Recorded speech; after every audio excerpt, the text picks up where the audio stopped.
রাজবাড়ি ছিল সেই জায়গা হচ্ছে ইটভাটা আছে এখন বর্তমানে।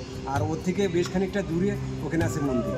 সেই মন্দিরে অনেক শরণার্থী আসে বা অনেক দর্শনার্থী আসে, সেখানে পুজো পার্বণ হয়, মঙ্গলবারে প্রতিদিন মঙ্গলবারে পূজা হয়।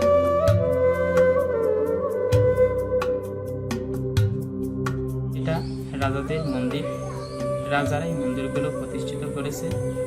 তারপরেই রাজারা যখন না থাকা অবস্থায় এই মন্দিরগুলো ধ্বংসাবশেষ হয়ে গেছিল, পরে আস্তে আস্তে সংস্কার করে এই মন্দিরগুলো প্রতিষ্ঠিত এবং পূজা চলছে।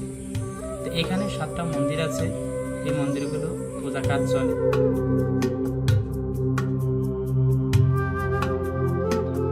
নলডাঙ্গা রাজবাড়ি অনেক এরিয়া, অনেক জায়গা আছে, এখানে সেই রাজাদের আমরা দেখিনি, কিন্তু সেই রাজার হাতে তৈরি অনেক মন্দির বা স্থাপনা এখনও আমাদের এখানে আছে।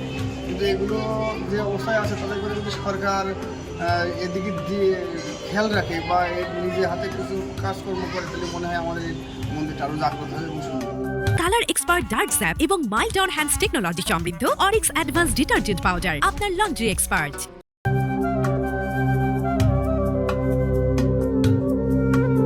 আমরা জন্ম থেকে জানি এটা রাজার বাড়ি, তবে সে রাজার বাসা আর নাই, তবে মন্দিরগুলো আছে।